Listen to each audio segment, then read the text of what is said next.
Before we begin, thank you very much to... I hope I timed this right. I love these Q&As and so glad you do them. For joining the Patreon campaign. Congrats. You timed it right. I see what time you sent in that Patreon donation.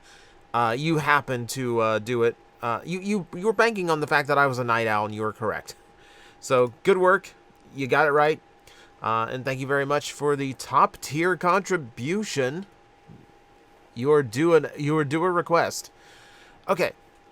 Q&A time once again. This time we're actually getting it done on the first because nothing else got in the way. And of course, by now you should know the rules to actually getting in on these Q&As. If you got something you want me to answer when we get to October 1st, then please leave it in the comments below. Make sure it is a brief question. Please don't ask me anything that's going to take me a lot of thought and hold up the video. Only ask one question per comment, per person. Nothing that's against TOS. And please try to avoid a few topics that get asked a lot, and it's getting exhausting. Gun Megatron questions and Gundam questions. Those are my off limits at the moment. Everything else is free picking. It doesn't even have to be toy related, Transformer related, Kamen Rider related. You can ask me my favorite, dinosaur, Ankylosaurus. Boom. So let's get started here. First up, the God of Plastic Collectibles gives you the power to revive any one toy line. It gets 3 years worth of greatest hits made with all the TLC possible, then vanishes forever. What toy line you picking? So, cheap answer, it would be GoBots. Because, number one, it's impossible to do otherwise other than asking a God of Plastic Collectibles. But also, there is a lot of really good stuff in GoBots that really gets left to the wayside because people just thought it was the cheap version of Transformers. No, there's actually some really clever and unique toys in there, and I would love for them to get a modern treatment, even if it was just going to go away, even if it was only like a 3-year and done thing.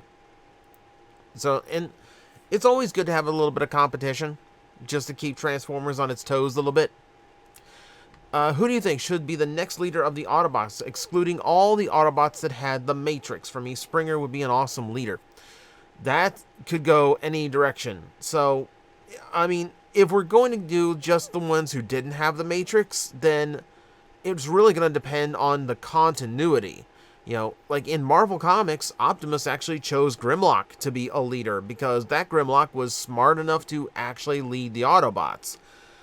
So, excluding that, if we take away every character who has been a leader in any facet, it's still going to very much depend on what you're looking for.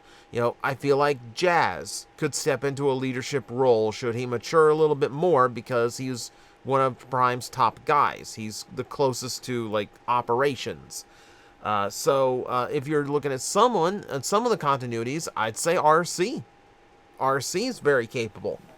So it really is going to depend on which universe you're looking at. Who's your favorite more complex Transformer to play with? Simple Transformers are good and all, but sometimes it's good to get your hands and brains working with a more involved bot. I will admit, I kind of prefer the bots that are quicker and more intuitive. I kind of get bored of figures that, take, once we get up to, 40, 50 steps, I just get bored of it. The super intricate engineering is impressive to me, but it's not something I go out of my way for to really enjoy because it's not the kind of tactile experience that, I can really get into. I'm hard-pressed to even remember a more complex Transformer. I just got MPM Bone Crusher, and that's a beast to transform. I can't say I enjoyed the process.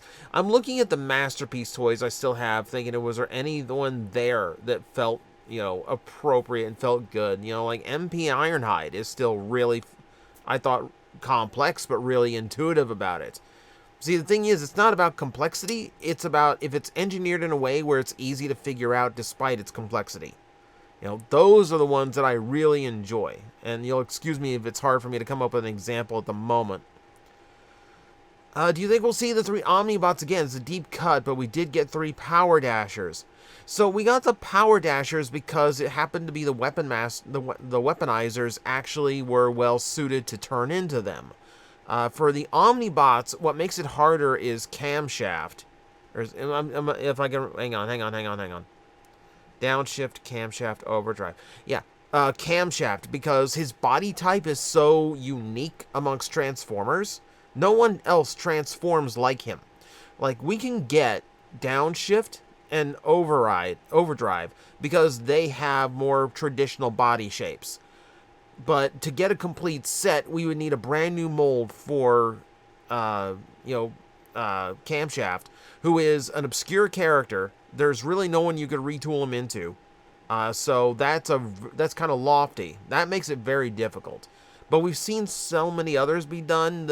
I'm actually like banking on it. Like, maybe not soon, but everything seems to be on the table these days. Describe what it was like meeting Scott McNeil for the first time. So I don't really get nervous meeting voice actors, even my favorite. It was awesome. Like, you've got a recording of him encountering the head pop Waspinator. So that's fantastic. I mean, it was great. Like, he's a cartoon character, you know? He is a joy to meet and actually interact with. Hence why I did so for a decade, you know? What was hard about that meeting was the fact that I skipped lunch to be in the line, and the line took 3 hours, and then it was time for his panel. We all had to go to his panel. That was another hour, and then back into the line. It took another hour for me to get to the table. I nearly passed out from hunger. That was fun. What kind of character dynamic do you imagine TFA Megs would have with the traditional Optimus? I feel like there would be far more of a psychological game between those two, because animated Megatron was dealing with a rookie Optimus who's just going by instinct and cunning, whereas Optimus from G1 has millions of years of experience leading the Autobot armed army. So you're dealing with two very tactical minds. I feel like anytime one of the pair between Optimus and Megatron is tactical, the other is not. You know, like, Beast Wars Megatron is a tactician. I wouldn't say Beast Wars Optimus is. Megatron an animated tactician. Optimus is not in animated. I would say Prime Optimus is more of a tactician than Prime Megatron. Who has like big grand schemes, but Optimus is a little bit more like thoughtful about what he's doing.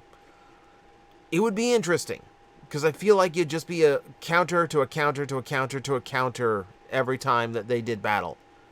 Like, it would be fascinating, actually. Did you see Transformers actually release a Paddles toy and then remold it into the Loch Ness Monster? Everyone's asking for a Paddles toy, but you really have no idea how obscure Paddles is. I'm sorry. They just are. It's just not going to happen. I apologize. Though retooling it into Nessie is kind of hysterical. What toppings and pizza style would the following characters put in their pizza? God. I mean, Grimlock is the works, because he'll eat everything. Soundwave's too cold. I feel like he's plain cheese. He just is. I feel like Optimus Prime is just like cut, just like plain cut. Like, he would be like just plain old pepperoni, just the standard, good enough for Prime. I feel like Megatron might go for something a little bit spicier. I feel like no matter what pizza Megatron gets, Starscream is gonna dump pineapple into it just to mess with him. I feel like that's happens. Have you ever skipped on a pre-order of a figure because you didn't like what you see in the photos, but then bought it at a store when you got a close look at it physically? Not especially. Like, no situation that I can actually remember. Mostly because, well, it's my instinct these days to pre-order as soon as something becomes available, just in case I decide later on that I want it, when it's close to release. But I can't remember any occurrence where I said no on the pre-order and then said yes when I saw it in person, outside of like some that I might have skipped and then picked up later at a convention, but like I can't remember an exact example. Yeah, that's hard. That one's a little bit hard to say. Yeah, I don't remember a specific time though. Usually photos these days are good enough to avoid that. What video game character would you like to see the most in TF Collaborative? I mean, I think Mega Man is a pretty obvious choice for me, but save for that, Samus. I would love a Samus that transforms into her gunship. That sounds like the best toy ever. Favorite alt mode for Shockwave? I actually tend to like the more futuristic cannon tanks that he turns into. Like, I feel like Shockwave's alt mode should be closer to a Mazer tank. Just, like, built to be a gigantic laser on treads. I feel like Energon got close to that. The problem is Energon's toy barely transforms. It's not that great, honestly. And I feel like Prime got closer. I feel like Prime got closer to like my ideal Shockwave alt mode.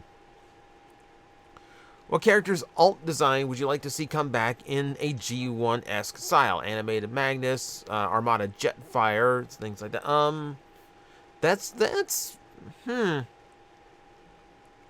That's good. See, I'm always this weird, like third-party companies really need to go back and do like retro G1 style stuff. Like, I feel like that is something they have not correctly tapped. God, man, there's any number of them. IDW Hot Rod or Rodimus, like his crazy design in G1 would be fascinating to see. Who's a good one? How many Star Screams? It's a fascinating little thought process. Like you mentioned animated Jetfire, maybe animated like Scavenger, because he's so different. And like I feel like that big box aesthetic would fit in with G1. Let's see. Would you rather Cybertron be just a big metal cyberpunk city, or would you be interested in a version of Cybertron similar to Earth with different mechanical binomes? I tend to like the cartoon origin story where Cybertron is was originally a factory for building the Transformers. So I like big metal Cybertron. I don't like organic core. I don't like binome. I feel like when it's all mechanical, the binome aspect that you get is incredibly original. You can replicate a jungle with that's like a cluster of cable. Just that hangs everywhere, just from like whatever part of that planet that was supposed to be. You have deserts that are replaced with the Sea of Rust, things like that. I feel like if you do it similar to Earth but with mechanical binomes, you're just limiting it to what Earth does instead of like what a Cybertron could be. I feel like the limitation of an all-mechanical Cybertron leads to the creativity to make it feel more like, a real thing. Do you believe the solution to Series 86 Megatron is to revive their abandoned idea of a Megatron that transforms into Galvatron? Not necessarily, because that's such a difficult thing to pull off even with today's modern engineering. I really feel like the solution is to just make a dead-on screen-accurate Megatron in robot mode that still turns into a tank. And the real solution is that the toy should come with a 5mm port accessory that is the G1 Megatron gun.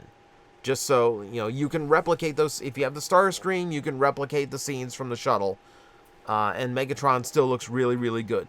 The idea of a Megatron that turned into a Galvatron, that toy was real sloppy. If you look at the concept art, I don't think it would necessarily work with today's standards of like it has to look like animation.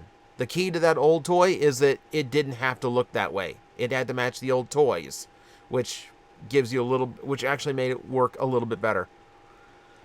It's well known amongst your fans that your favorite designs for Optimus Starscream from Cybertron. What are your favorite designs for some of the other major characters? So,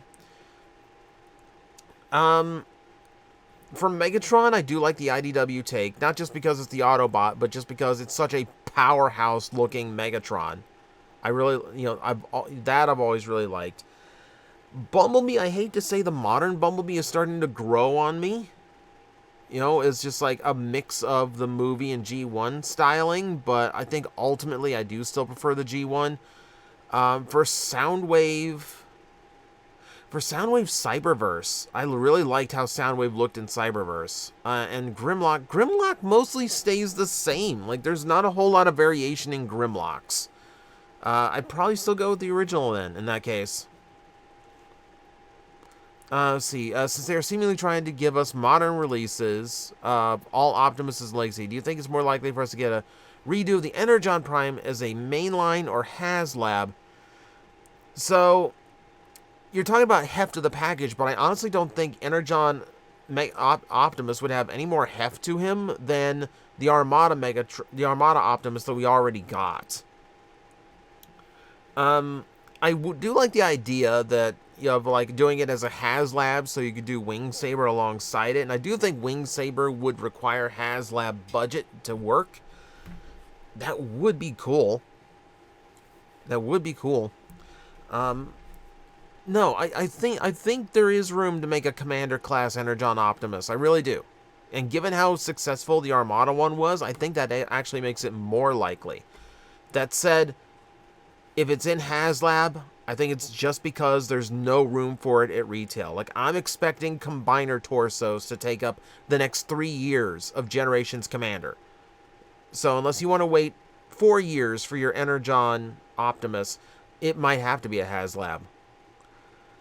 Thank you so much for doing this every month. It's really cool to feel so connected in a positive way in this fandom. I'm glad. That's the whole point of these. I want to give you guys a chance to like actually connect to me a little bit and actually hear my words, rather than just type out my answers. I want you to actually hear how much I like your questions.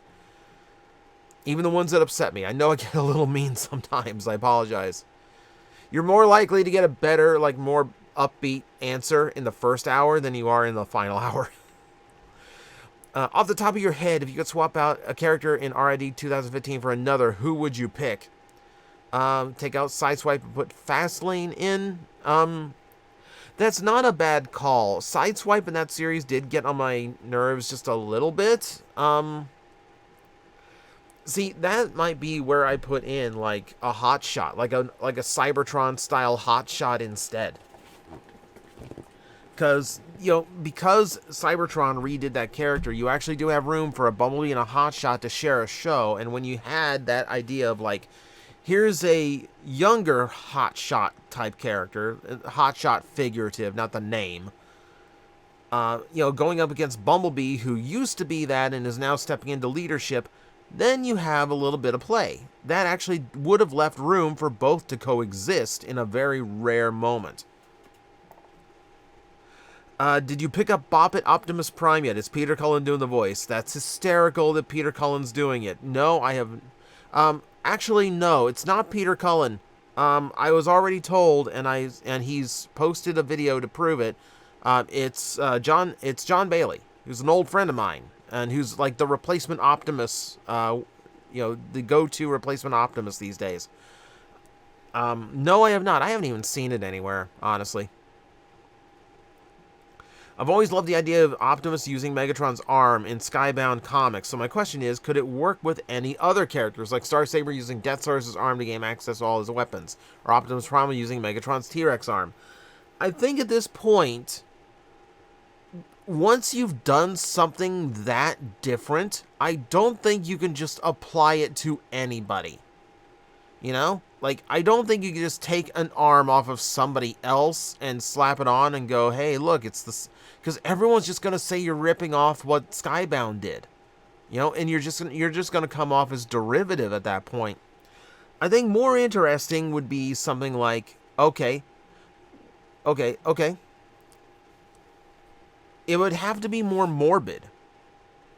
But you know, like, what if you had, like, you know, what if you had, like, Soundwave, what if Soundwave just, like, captured, like, Blaster's brain and implanted it so he could control Blaster's cassettes, too? Like, something twisted like that. You know, that's demented, it's dark, but you couldn't just go, like, boom, another guy with an arm. What was your first Transformer figure? Mine was G1 Soundwave and Buzzsaw way back in '84. I do appreciate that you enjoyed the Megatron Can't Be a Gun video. It's hard for me to remember. Because honestly, I've had Transformers since before I had long-term memory. So I can't think that far back. My earliest memories are toys like G1 Optimus, Soundwave, who else? Jeez, it's so hard for me to remember. It's so hard for me to remember. Yeah, like, unfortunately, that's it. Like earliest ones I can really remember, like Optimus, Soundwave, and, like, I remember I had Squawk Talk and Beast Box. And I thought Squawk Talk was, like, in my very young brain, I thought Squawk Talk was Laserbeak. You know? So, things like that. Those are the ones I remember the earliest, but I don't remember what the first one was. What are your favorite Keith David roles? Ooh, there's so many. I mean, I love him as Husker and has been right now. He's doing great there. Liked him as Spawn. Hearing him as Spawn in one of the Mortal Kombat games was a trip. It's a basic answer. It's a very basic answer, but it's basic for a reason. It's Gargoyles. It's Goliath. I would love for Gargoyles to get a reboot while he's still alive so I can hear it again. And I know he wants to do it too. Let's see. What do you think would be a good modern alt form for Soundwave's minions to replace their cassette modes?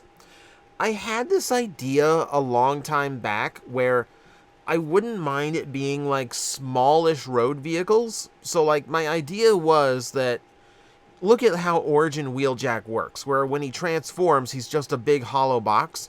I would apply something like that akin to Soundwave, where instead of, like, he turned into like a big, like, news van to kind of convey the Soundwave part of him. So you'd have, like, radar equipment on the top. But for the minions that would fit inside, I would think of things like Laserbeak and Buzzsaw that could be like dirt bikes. So the wings would actually be the wheels of the bike, and the body of the bike turns into, like, the head in the body. I would think like Rumble and Frenzy could be a pair of ATVs. I can't remember if I thought of one for Ravage or not, but, like, that was the general idea. Was Soundwave as the news van, and then, like, very small, like, small-ish pursuit vehicles that could fit in the back. That was the idea I had way back when. See, which combiner team would you choose to get adapted into a Super Sentai Mech / Power Ranger Megazord? I'm still waiting for them to do a Dinobot Megazord, you know, from, you know, the original Dinozords. That's such an obvious slam dunk of a toy. I have no idea why Hasbro never did it. But if I'm... Honestly, like, the ones that I think fit the Megazord pattern most would be, like, the build team. Because the whole thing with Megazords is, like, that ability to, like, swap on new ones or, like, combine further. And I feel like that team would be a really good mesh for that. And then to just, like, introduce more, like, alternate combinations. Like, I feel like that would be a really solid team to do.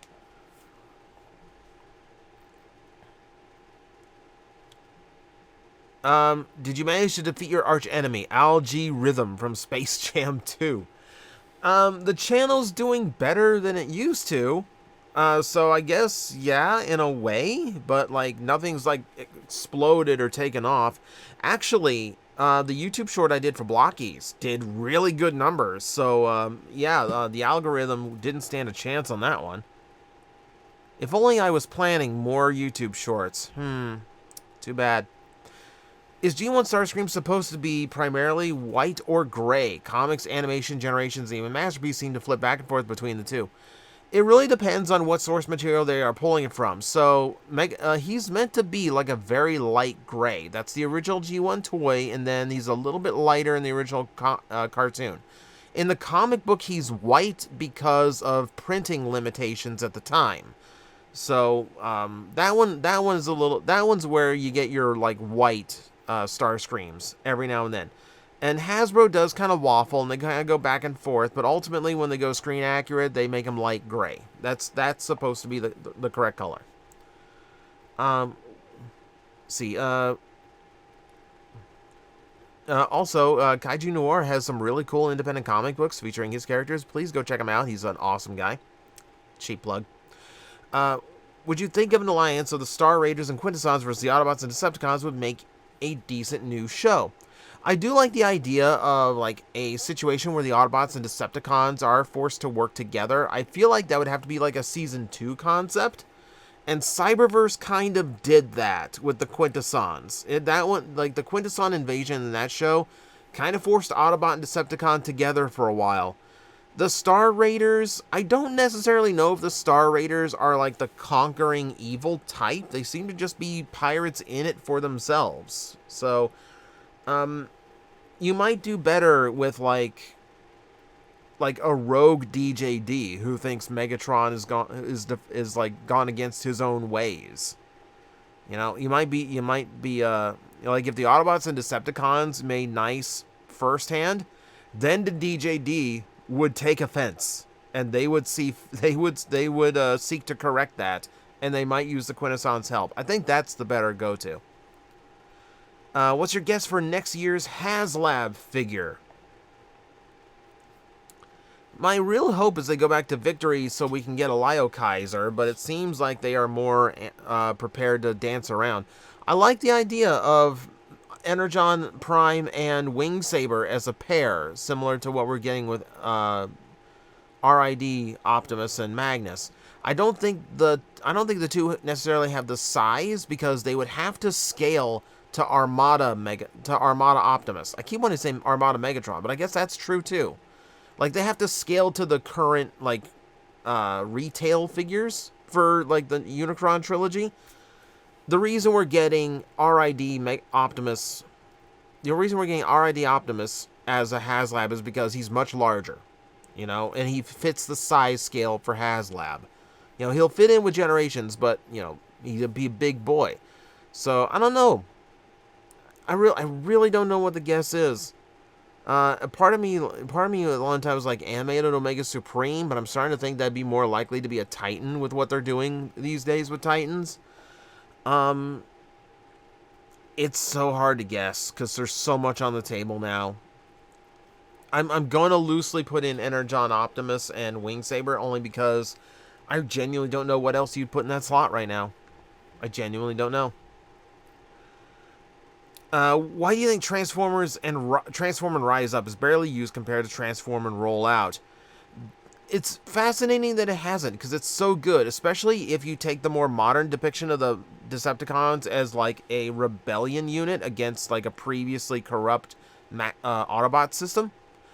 It would make more sense in those comics and in that criteria than it did in Transformers Animated. It's a great line, and you're right, they really should use it more. Which of the following would you like to see a continuation of? Since I'm almost certain your answer will be animated and least interested in Bayformers, I'll ask for a second choice after animated. Honestly, it probably wouldn't be like animated. Like, I would love to see a season 4 of animated, but it still ended off in a pretty good place. I really would like to see the Beast era continue. I've done multiple stories about, like, here's what I think Season 4 should have been. Here's what I thought Beast Machines should have been. I think there is a lot to work with in that universe. But also the Unicron trilogy also. If you're giving me a secondary choice, then the Unicron trilogy also has a lot of legs that have been untapped. I just like the sense of adventure the Unicron trilogy offered. So a quadrilogy would be cool to me. See, I didn't even say animated, because animated caps itself off kind of nicely. If Beast Wars Rampage had to be reworked in order to stand out more from his G1 Predacon namesake, would it be more interesting to have him as a solo Punisher type who hunts down both Autobots and Decepticons, a Shadow the Hedgehog type with Transmutate as his Maria, or something else entirely? I almost would say like a Kraven the Hunter type. If he's going to continue to be a Predacon, then he needs to prey on things.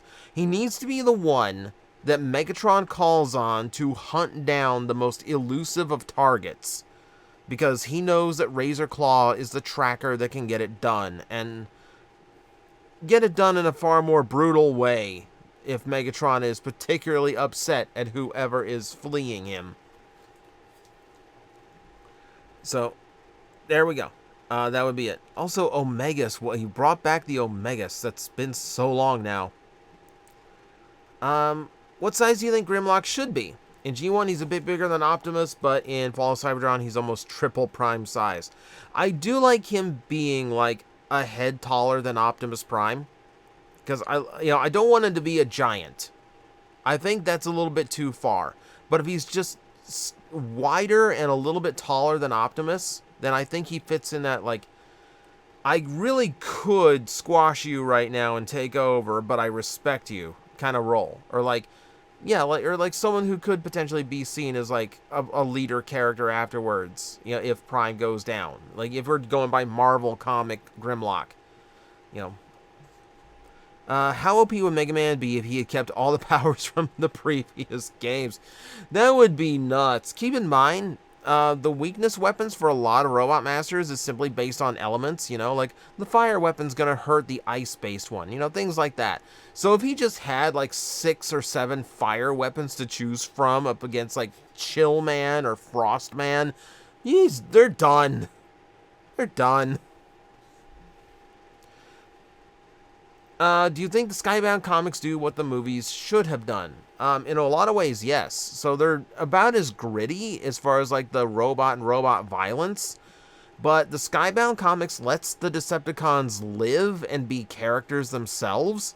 Yeah, like one of the biggest flaws of the live action movies is they keep killing off the villains, so you can't really get attached to anybody. You don't really have like, you know,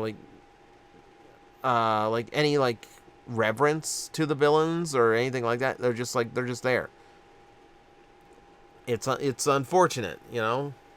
So yeah, I do think Skybound's doing things a lot better. I do think Skybound's doing things that the movies probably should have picked up on. You can now go back in time and warn hashtag that Megatron and Shockwave's blank mode will not be legal to sell in a few years. What do you choose to replace their respective roles in action figures? You said we can disregard this if you wish. I might have to disregard this because this literally is the exact same question. There really isn't a way to do this because the original G1 toys were cobbled together. It's not like, oh, this isn't going to work? Okay, then we need to make new toys of Megatron and Shockwave. No, that's not how that's That's not how that works. Those were the toys they had. Those are the toys they used. There would have been no avoiding that back in the day. Yeah, we've pretty much been over that. Final hopes for TF1 and what character you want the most to show up. I mean, if my boy Blitzwing was in it, I'd be happy, even if he doesn't triple change. It just seems like there's so many characters in there already. That's just like a little bit of recognition for my favorites. Trailbreaker would be nice too. Final hopes for TF1. I just want it to feel fresh. That's it. I know it's telling the Optimus Megatron origin story, but I just want it to feel like I'm walking into something new with this movie. Let's see, Gohan ultimately wasn't right for the part. When he made him a massive dork, of course he wasn't going to be right for the part. Sorry. I love the man. But he wrote him to be a dork. Of course he wasn't going to be a big hero character. You know, I still like Gohan though. When your schedule allows for it, do you like watching anime sub, dub, or both? My schedule has not allowed me to watch anime for a real long time, but when I do watch dubbed. I'm not a snob that thinks that subbed is perfect and more accurate than the dub and is like the be all end all. I frankly think it's absurd that that a lot of like anime fans get really miffed over like dubs because the subs are so much more accurate. When the truth is 99% of the people saying that don't speak Japanese. So they don't know that the subs are accurate or not. They're assuming it. They're assuming it based on fan subs that tend to be accurate. Which even those, I've seen with Kamen Rider, sometimes aren't either.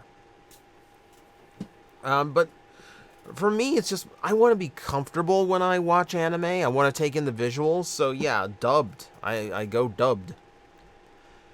How would you handle a Transformer My Little Pony collaboratory given the countless options? It is really difficult, isn't it? Because, like, the ponies don't really lend themselves. I think the best thing you could do, you would have to do them in Rescue Bot style. I don't think you could make, like, a Generation-style Transformer out of a My Little Pony character. I think if you're going to capture the spirit of the pony, they need to look correct.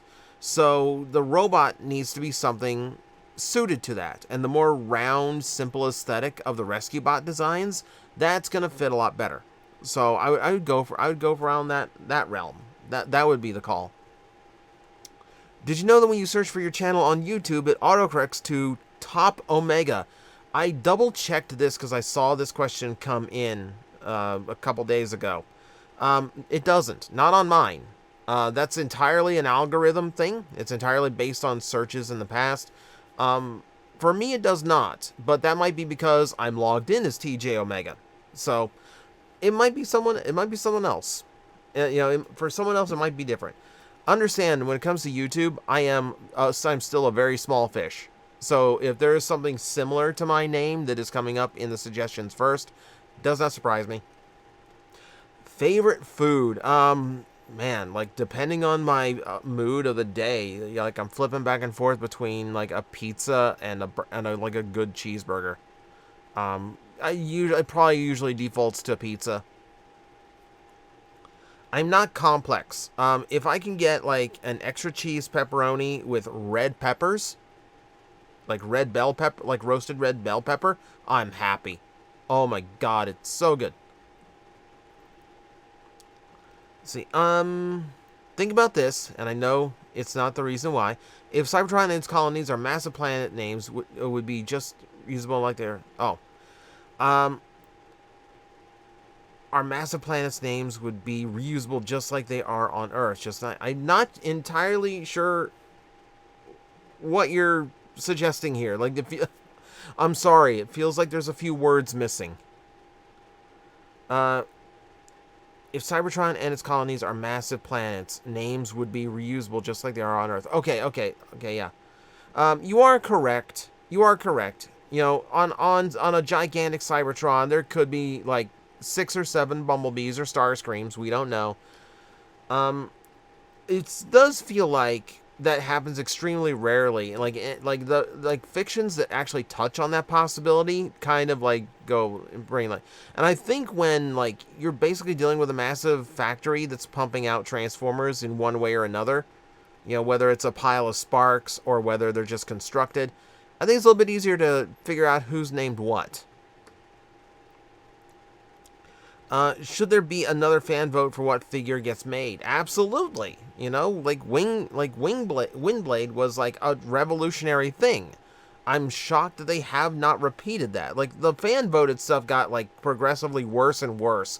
We went from designing a figure from the ground up to like, which of these characters do you want next? We don't care. We're doing all of them eventually anyway. I would love for them to do another fan-built figure. What female Transformer from any past series do you want to make a comeback in a future series? Striker. Oh my god, I would love Striker back just so I could have a good toy of Striker. You kidding me? We also had a lack of powerhouse female characters in Transformers these days. We got Clobber, and Clobber was great. But Strika deserves her day. How come we haven't gotten the Cryotech from Legacy TM2 Megatron mold yet? I'm pretty sure it's just lack of space. They have so many other like leader class toys that they want to do that it just doesn't seem like there's room for them. And you've noticed like they've like reeled back a lot on Generation Selects, which would be the next best place to put that in. So I'm willing to bet. It's just a lack of space and lack of available ways of releasing it. When will you start making more stories and personalities for underused character stories for toy lines? When I can think of a good one. Like, it's not like, oh, I'm just going to pull a random name out of a hat that has not had a good storyline and characterization in a long time, and I'm just going to play around and see what could be done with them. No, it really is just like, ideas have to strike me. Like, I need like a moment of inspiration where I'm just thinking about a character for whatever reason. Whether I see him on an episode, I see him in a comic book, and I just think to myself, oh, what if they did? Oh, so it's kind of rare. Let's see. What next? What's the next question? If Hasbro ever gets around to making a new Beast Wars Rampage, how do they handle the tank treads? I feel like at this point, the only way to do that... I feel like the only way to do the tank treads at this point would be something that, like, hard plastic that collapses into the claw completely. And instead of wrapping around, like, the gears of the legs, that it'd just be, like, a cap that goes over them. Granted, that would have to be a really big cap. That's one of the reasons why it's so hard for me to figure out how that toy would even be made, because that particular part is very, very difficult to figure out. It just... let's see. How do you feel about Monster Hunter Wilds so far? Favorite monster weapon shown so far? I'll be honest with you, I've been so bogged down, I haven't had time. I know they've done videos dedicated to all the weapons, and, like, they've shown off a bunch of cool monsters. I honestly have not been able to pay enough attention. So, unfortunately, I don't have an answer for that one, I'm sorry. I need to catch up on it. Apparently at TwitchCon, which I'll be at in, like, 3.5 weeks, that's kind of scary. There's going to be a playable demo if you get lucky enough to sign up for it in time. So who knows? I might actually have a hands-on experience if I get lucky. What are the odds that Legacy or whatever it's called going forward next year will get to update for Armada Sideways, the Viacon Generals, Beast Wars, Razor Beast, Death Charge, Rampage, Quick Strike, Beast Wars 2, Galvatron, Big Convoy in the next 5 years? Oh. Very likely... somewhat likely, unlikely, somewhat likely, very likely, somewhat likely, very likely. In that order. Which Rogue Gallery do you prefer, Marvel or DC? Probably the Marvel. I've always been a Marvel comic guy. Like, DC, I will pop in occasionally for Batman or Harley Quinn. But for just like the overall Rogue Gallery, I just kind of like what I just like the fun that Marvel villains tend to have. What is a possible Transformers collaborative project that would sell insanely well that you absolutely would not buy? I mean, that would apply to the Stranger Things one. I regret buying that because I'm not a Stranger Things fan, but people told me it was a really good toy, so I bought it, and I didn't like it. I didn't like the toy. I'm trying to think. It really just, it's like, the easiest answer to that is just, like, name a franchise that I don't follow. You know? I don't follow Harry Potter. I know that's blasphemous to some. Not so much anymore. But yeah, like, if they do, like, an owl from that one, or the train from that one, I don't care. I don't care. It'd sell 1 million units. It'd sell 1 million units overnight. I don't care. In the episode Starscream's Brigade, why didn't they have the junk vehicle chosen for Onslaught transform the same way the other Combaticons did?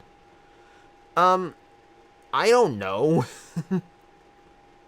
I genuinely don't know. I'll be honest with you, it's been so long since I watched that episode, I can't even tell if you're talking about, like, how the animation handled it, or just, like, why is Onslaught different than the rest of them? Which, in the case of that, would be because Starscream designed them to be a combiner that he would have at his command. I don't know if you're asking for something more specific than that. Sometimes you might have to give a little bit more context to refresh my memory. Because you are asking me to remember a cartoon episode from 40 years ago. Which two foolish bots would win in a fight? Beast Wars Waspinator or Armada Thrust? The sad thing, it really depends. Armada Thrust would win a single one-on-one encounter, but Beast Wars Waspinator would win the war on attrition. Because eventually Thrust is just going to wear out trying to figure out how to kill the thing. What's the most I didn't even know this existed? Where did you find this item that has come into the store? Something that I didn't know existed is exceptionally hard to get past me. Someone did sell us a set of Camp Lazlo plushies, and I never knew that Camp Lazlo had plushies. So that one was super weird. I think the most, like, where did you find this one, is that someone did sell us a mint on card original Darth Vader. Not original, like it was from Empire Strikes Back. So that one was like the most, like, wow, you found this. Where did you find this?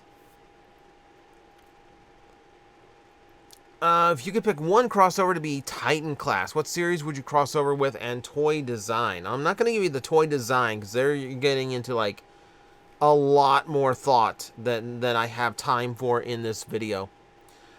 Jeez, there's so many giant things. Like, what giant thing do I want as a crossover toy? Like, I would love for them to give, like, Star Wars stuff another try with, like, you know, a Star Destroyer. Like, I would, you know, that would be a lot of fun.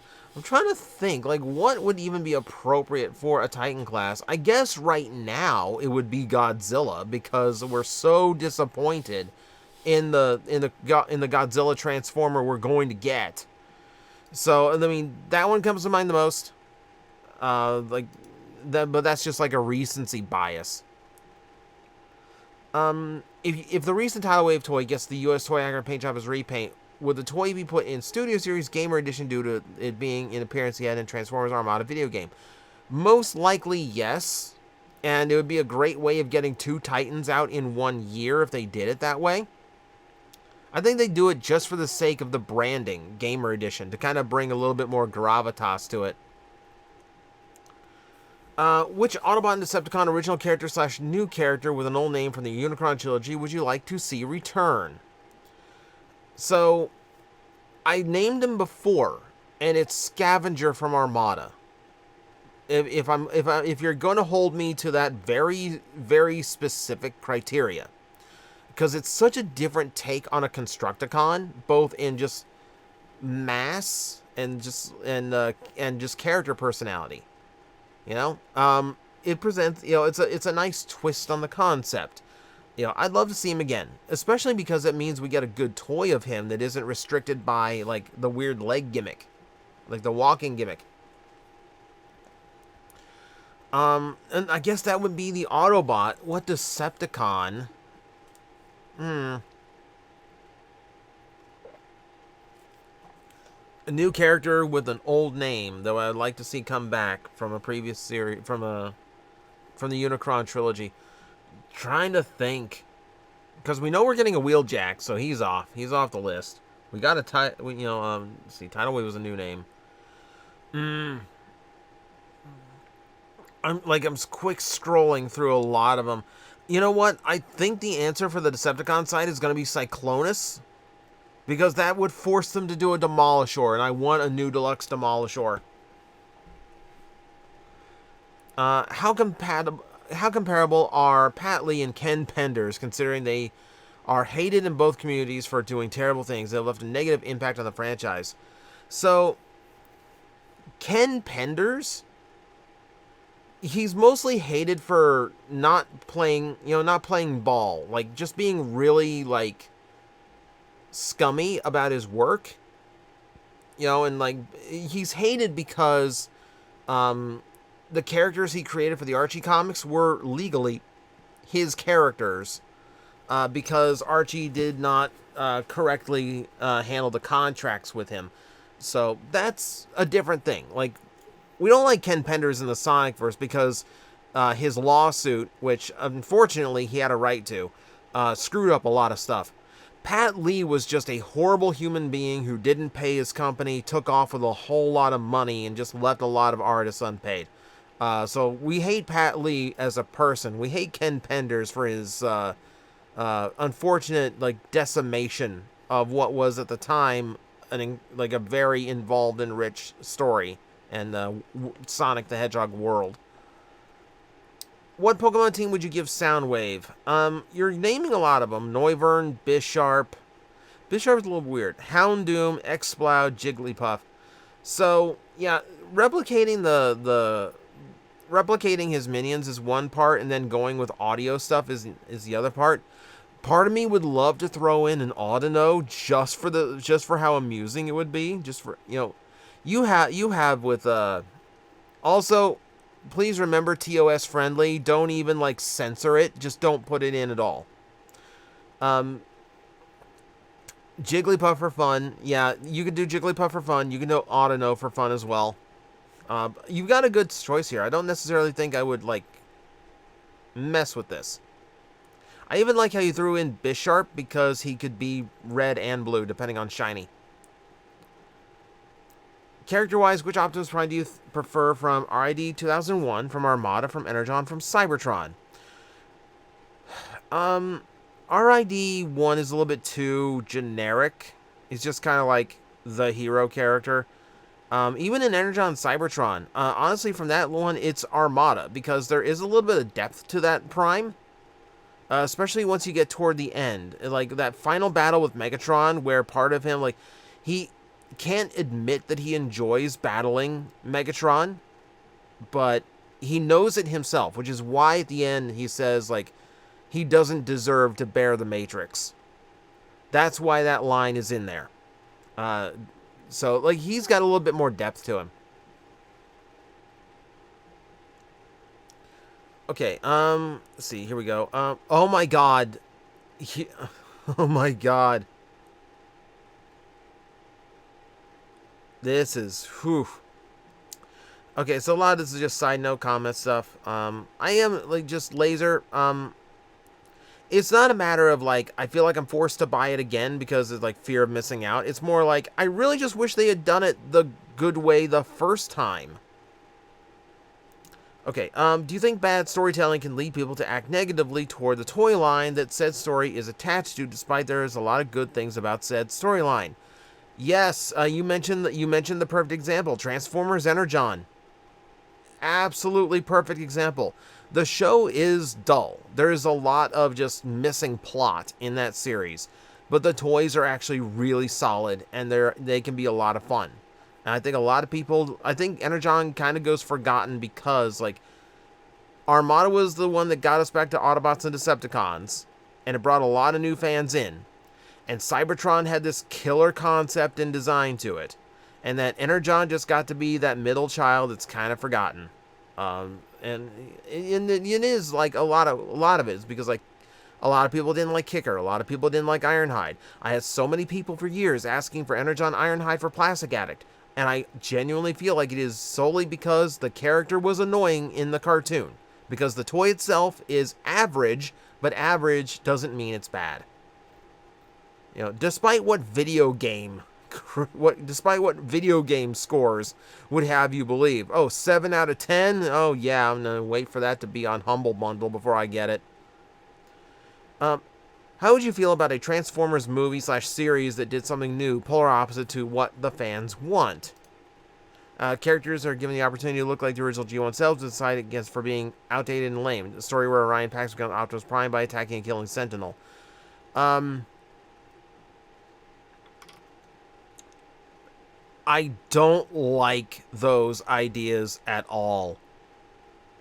I think if you write an Optimus Prime who takes command through force and by murder, you're not writing Optimus Prime. You're just not. At that point, you're just using Optimus Prime's name.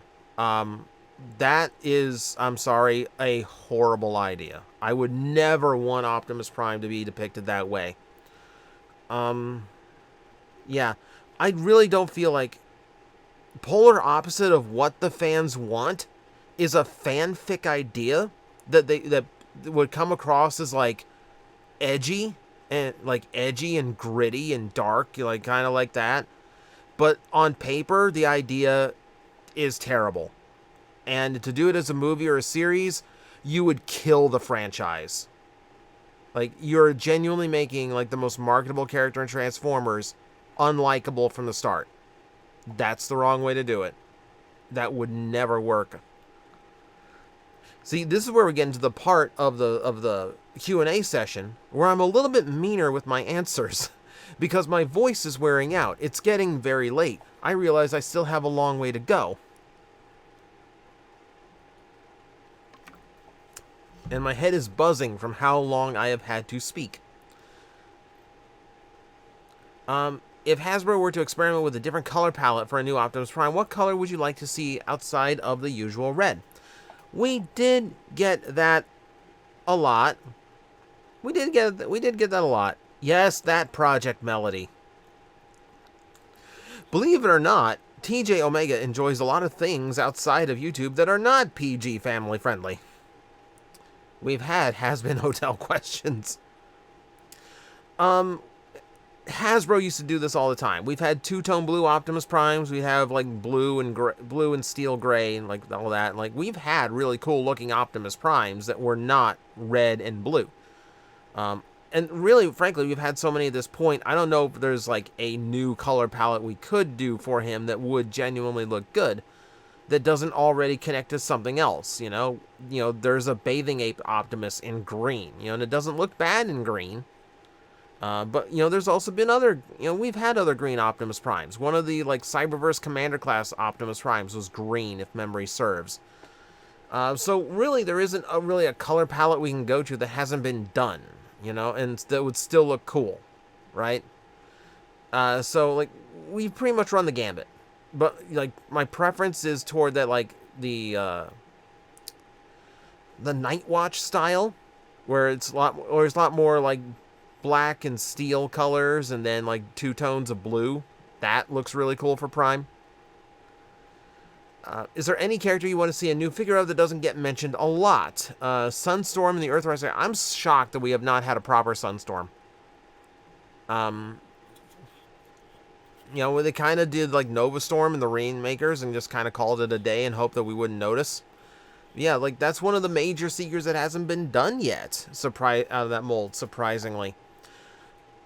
I've always been, like, my obscure favorites, like Rapido from G2. I love Rapido.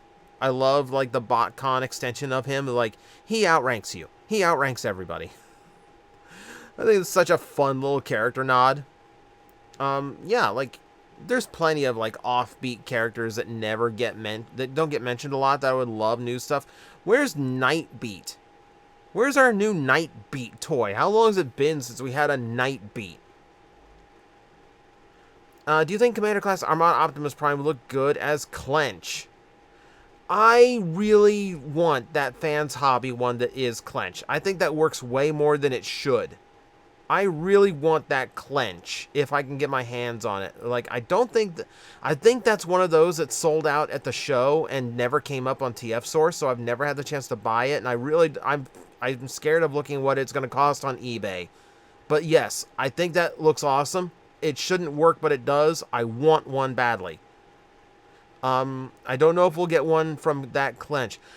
If we're going to get a Clench, it's going to be from a Generation-style animated Ultra Magnus, or from, like, a toy based on that the first version of Prime Magnus, which we'll never get again. I think if they do a Generation style animated Ultra Magnus, that's a clench. That one would be clench at some point.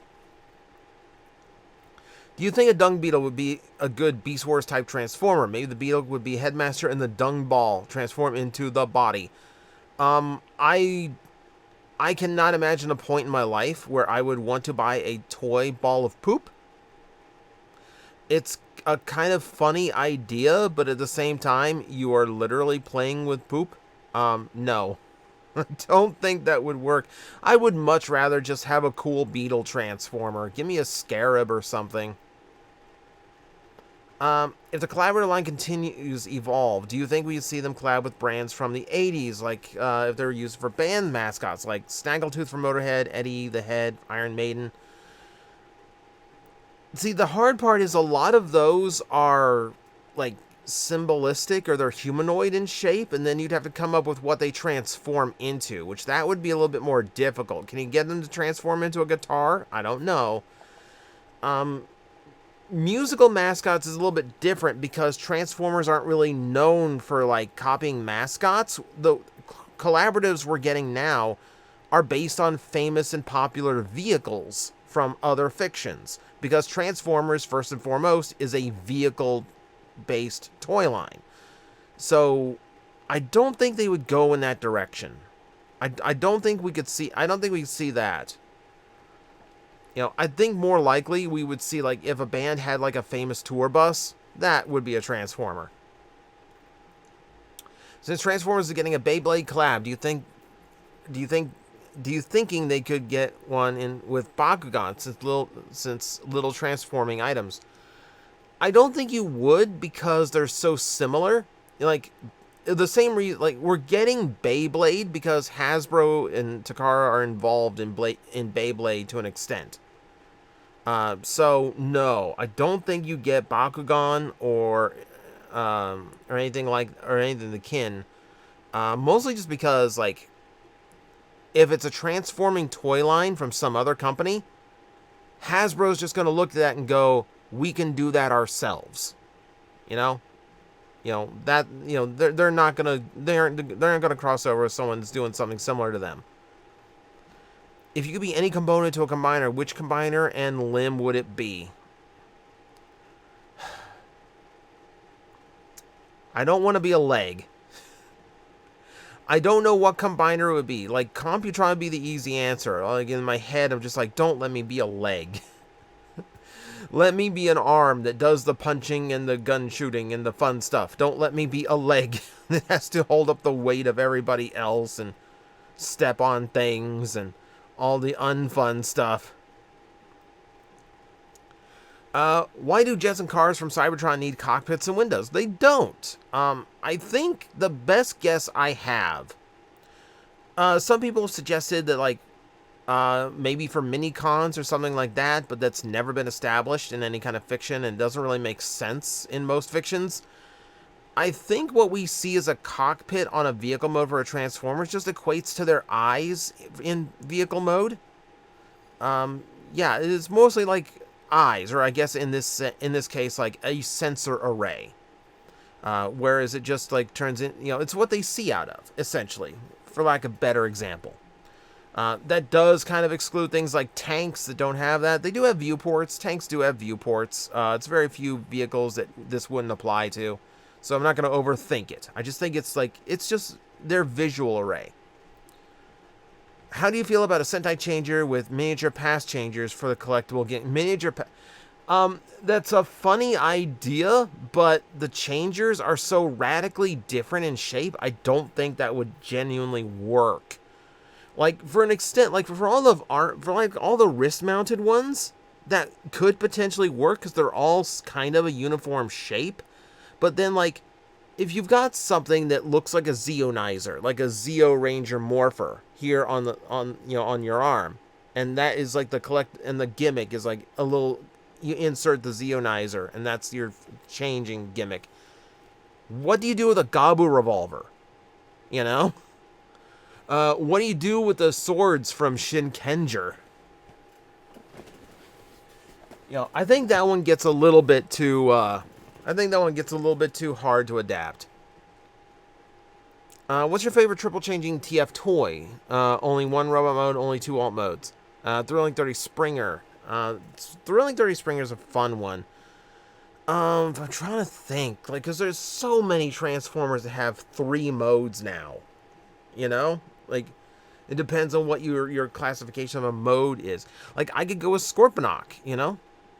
I love, Scorponok's always been a favorite of mine. I really like how the base mode looks. I love the big mechanical scorpion. It would be easy for me to go with a Blitzwing on this one, but if we're being honest here, I feel like Hasbro still has not done a really like perfect Blitzwing just yet. I feel like all of them have had flaws in just the wrong areas. I think that Scorponok was done perfectly. And then, like, if I'm picking, like, something a little bit more normal, I still have a very big soft spot for Classics Astro Train. I think that's a really fun triple changer. What's a Transformers toy line that's been praised a lot, but you are just simply not a fan of? Really would be, like, Studio Series. Because, like, it's an incredibly well-selling brand. It's one of the longest-running Transformer toy lines ever at this point. I just don't like how small they are for how fiddly they are. And every time a Studio Series movie-based figure comes out, and I think, that actually looks cool, or that's actually a character I like, I'll give that a shot. Extremely rarely does it actually pay off. Getting the Bone Crusher was fine. The Bone Crusher's good. The Blackout, I didn't like. The recent Wheeljack they did, because I kind of like that design. I kind of want to see them do it justice. I didn't like that toy. There's just like so many little tiny parts. It's so fiddly and just like aligning up panels and tabs. I hate that. So yeah, that would be the answer. That's the one that comes to mind first, anyway. What would be a cool Transformers DBZ crossover toy?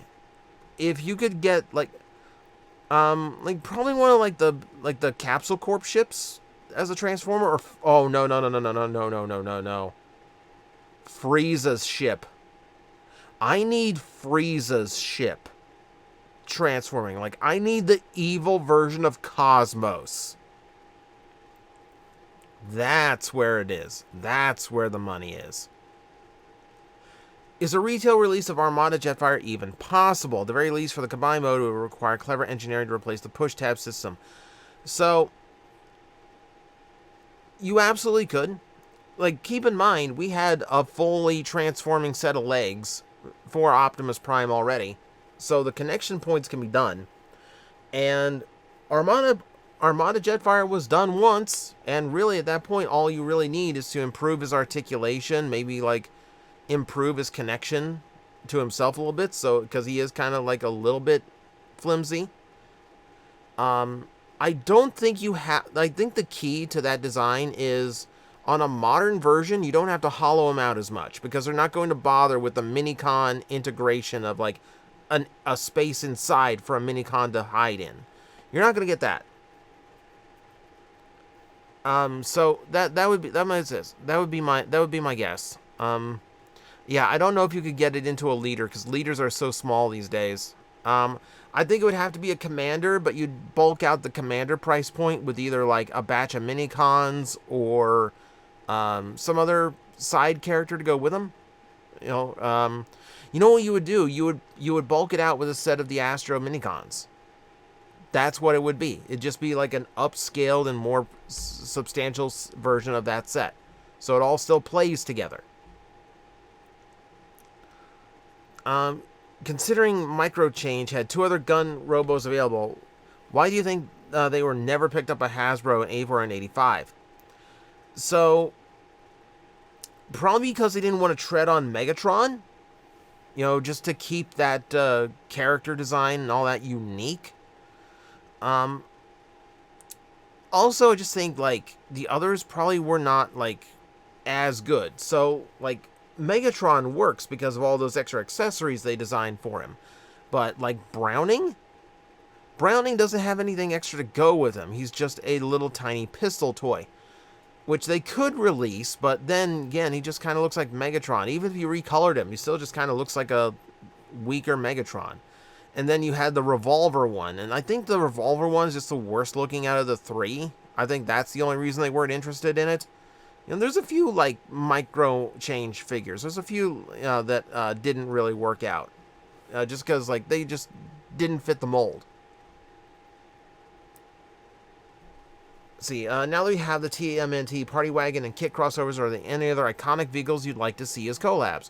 Plenty, but most of them are fictional. They're not like props from a TV show like Kit is, or like the well, you know, we already got the DeLorean from Back to the Future. Like that's one of the most iconic. We got the Ghostbusters Ecto-1. Honestly, it's getting hard to figure out which ones are left. I mentioned Samus and the Gunship. I would love that, you know. I think a mystery machine for Scooby-Doo would be like a very good go-to from here.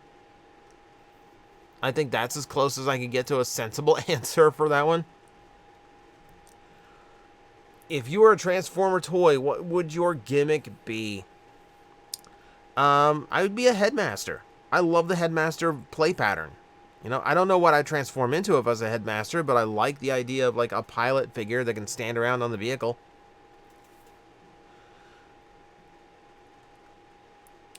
See, what's Shattered Glass Bayverse like? The regular already had Optimus Prime as a sadistic tyrant out for blood, and that's already what Shattered Glass G1 Prime is. How do you even do SG for the movies? We have to venture into Dungeons and Dragons for a second, because Dungeons and Dragons has this lovely thing called lawful evil. And lawful evil, if you are thinking in the terms of like very well-known villains, businessman Lex Luthor. He's operating within the law, but he is obviously doing it for his own means, for very evil, nefarious plans, etc. You don't have like a sadistic Optimus Prime who's still trying to be a hero. You have a villainous Optimus Prime who is underhanded, conniving, and difficult for Megatron to pin down because he's not actually breaking the law in a way that can be caught. So it's a very smart, very clever Optimus Prime who's just really good at evading capture from, you know, just like skirting the edge of what he can get away with. And just being super smug about it, too. He knows that Megatron would love to nail him, but can't. Because this. Though at the moment the series concept is sticking to the movies, you think they'll move it to other aspects of Studio Series at some point? Thinking concept gamer edition that give us War for Cybertron designs for characters that never got them before. They're starting to do concept series stuff, which, you know, that's just a matter of combining, you know, and there's plenty of room for like designs we never got. You know, that never made it into the games that could be done. That would be fantastic. Yeah, like, there's definitely room for that. Like, I would love for Studio Series to concept to extend to even just the other movies. Like, the original concept for movie Bumblebee looks really cool. I'd kind of like that. I would kind of like that one again. I would like that to get a toy or something. Do you think DC Comics as a whole will work better lighthearted and campy or dark gritty? DC does what it does because it avoids getting into like Marvel comparisons. They're offering a alternative, you know? So like in pro wrestling right now, we have WWE, which I think tells better stories, but has slower, more paced out matches, whereas AEW is much more rare when it tells really good stories, but the wrestling is phenomenal and exciting in breakneck pace. So it's different tastes, different flavors. And if they tried to do lighthearted, I think they'd be too close to Marvel, and I don't think it would work. Your thoughts on if Dwayne McDuffel could have made a good Transformers show before he passed away? I have no idea who that is. Okay, he's a writer for Static Shock, Justice League Unlimited, Ben 10, Alien Force, Ultimate Alien. Okay, you just named 4 really good shows. I don't know if you genuinely understand the Transformer brand. That's the thing about, like, to make a good Transformer show, You gotta understand the brand. So, like, it's possible, but without knowing just how much he knew about Transformers, it's impossible to say. Which came first, the Kranix or the Lithone? Probably, I'm pretty sure the planet came before the guy who lived on the planet.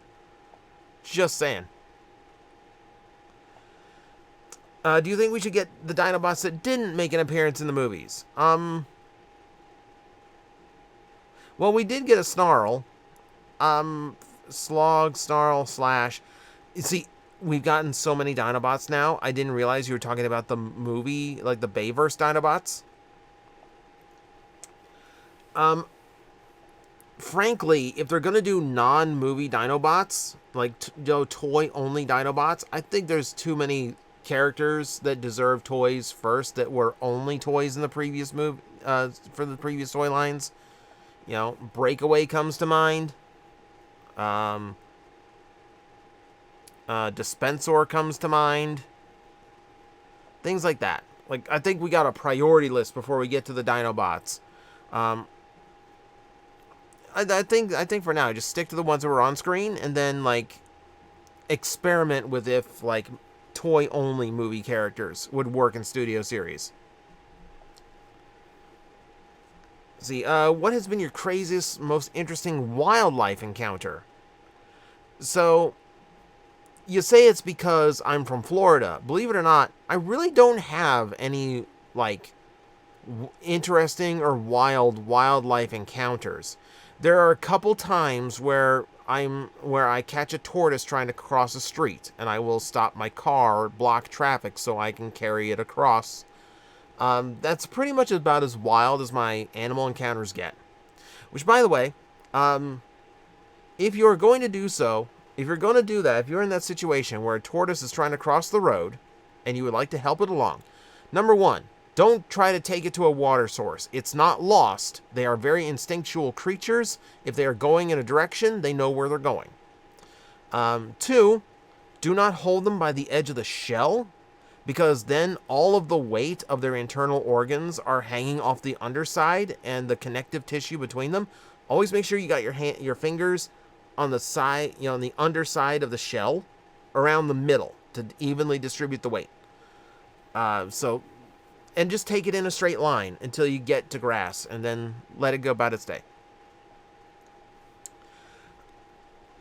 See, what characters would you like to see appear in Skybound's Transformers comics? All of them? They've done such a good job with everyone else so far. Yeah, like, go to my obvious ones. My Blitzwings, my Trailbreakers, my everythings. I'm trying to think if they haven't touched on anyone yet that I would really like to see outside of, like, my obvious answers. Like, the way they're doing these more brutal characters, I might like to see the Stunticons. I might like to see what they are like when they can go into more brutal battles. Of the new Metal Cardbot S Season 2 designs revealed by MFMC Development Twitter account, which one tickles your fancy? So, KR Brickbot, I don't really follow the Korean toy lines the way you do. I know you're all about that. I still have the ones that you sent me that I need to do like a Tobot video for. I don't follow this enough to really know. There are some really good looking ones. There's a crane one that shouldn't look as good as it does, but it does. It does look good. I think the one that I really want at the moment is the shark. Like that shark submarine looking one. That looks really cool. Yeah, so I did a little bit of research on this one because, again, it's just a couple days ago. That's the one that tickled me the most, is that shark. How would you feel about the Dino King figures being re-released with the possibility of new monster shells for a higher price or just being bigger versions of the characters? I mean, I'd love for them to do any new version of Dino King. Like, we're getting the core series ones, which I think is about the most we're going to get. So at least size-wise, they're close to the G1 toys. But frankly, like, I don't feel a need for the Dino King's Dino shells. Not really. I'd rather them just have, like, really good independent toys. Because, like, what am I going to do with the Pretender shell? You know, it's the same thing of, like, you know, like, they could do doing modern Pretenders, like, you just kind of run into the same problem they had before. Like, the shells just kind of get boring on their own. Let's see, how would you realign the aligned continuity? No. No. You're asking me to realign one of the largest continuities Transformers has ever had that is a complete and total mess. So, no. This is, I'm sorry, I'm not going to give you an answer because this is a perfect example of a question you do not ask when someone is asking you for quick, rapid-fire answer questions. There's way too much to go through there. It would take me weeks just to research for that answer. With the next toy line being called Generations Prime, do you think they will give us the rest of the 13 primes? So, yeah, like, that's literally the entire point of the next trilogy, is to do all of them. Like, we have listings for most of them, and I can see the ingredients for them doing more. Where, like, Nexus Prime needs aerial bots and Combaticons in order to get a modern version made. We know aerial bots are coming next year. We have Swindle in the computer listings for next year, so they're likely doing Combaticons too. We're going to get Nexus Prime because those are going to be compatible with each other. That's my guess. So, yes, I severely doubt, with Hasbro being so much about completing sets and teams, that they're just going to do like 8 of the primes and then stop there. That would be dumb. No, we're getting all of them. We know it's not going to happen since IDW lost the license, but if they ever did a sequel to the Star Trek Transformer crossover comic, what would you have liked to see? The Borg Quintesson thing, they wouldn't team up. Borgs and Quintessons wouldn't team up. The Borg would assimilate the Quintessons. That wouldn't work out. I would definitely like them to go Next Generation, because that's my Star Trek. That's my preference. If I wanted them to actually, like... I'm trying to think of, like, what the interesting scenarios here would be. Like, it'd be great to throw in some Quintessons, but I'm failing to come up with, like, appropriate Star Trek villains that would fit them. Because they don't have the greed of the Ferengi or, like, the warring nature of Klingons. Romulans, maybe? I don't know. What modern-day animal would Beast Wars Megatron turn into? A Komodo dragon? Honestly, like, I wouldn't make him a lizard, you know? Like, he already does have an alligator mode, technically. But I genuinely don't know. Yeah, because, like, most of them, he just be treading the same territory. I might have to go with just, like, an alligator or a crocodile, just because I don't really see any other options that are available, and I can't really think of it. Because, like, the whole idea behind Megatron becoming a T-Rex is that he took the most powerful animal that was available on the planet and used that for his mode. You know, and, like, most powerful animals on the planet, you're getting into, like, orcas, which he wouldn't do, elephants, which really aren't all that, like, that doesn't really fit Megatron. I don't know. Like, I don't know. Like, that's a really tough one. That's a really tough one. Would the Insecticons work as a potential armorizer line, with them making G1 inspired designs from other bugs, mantis, beetles, bees, etc.? Potentially, because if you think of things like a mantis, like the arms coming off to form blade weapons, like any beetle you do would become a shield, or like you know, like armor chunks. That could potentially work as like an expansion of what an Insecticon would be. There's no real basis for it in fiction, but it's honestly not a bad idea as far as just like conceptual.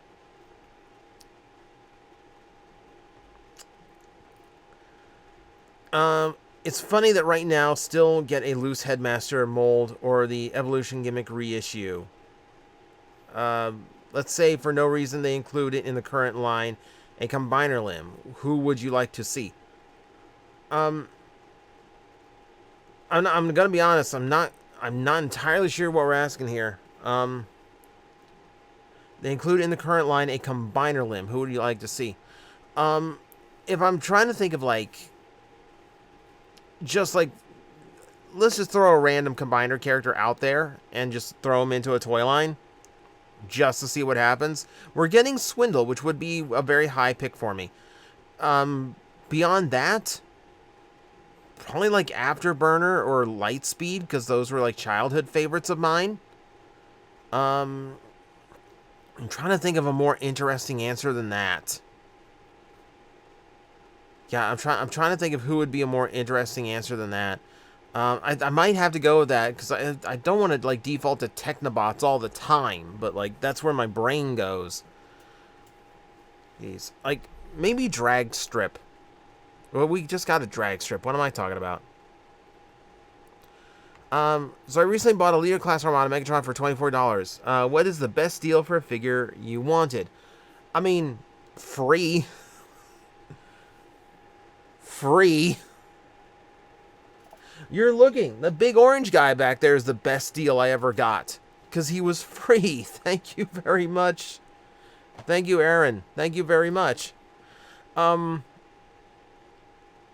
I'm trying to think. Like, I still think one of the best things I got was like for $15, still in box, I got a Beast Wars 2 Galvatron, which is still one of my favorite Beast Wars toys. Because the seller had no idea what it was, and it was, you know, in perfect condition. Do you think a Transformers series would work with Thundercracker as the main character? If you kind of go with the IDW style Thundercracker, where he's more jovial and heroic, you could almost pattern him as like a Deadpool, a Transformers answer to Deadpool. But it'd only be for a comic series. You couldn't do a cartoon or a movie with him. It'd just be like a 6-issue comic book run type story.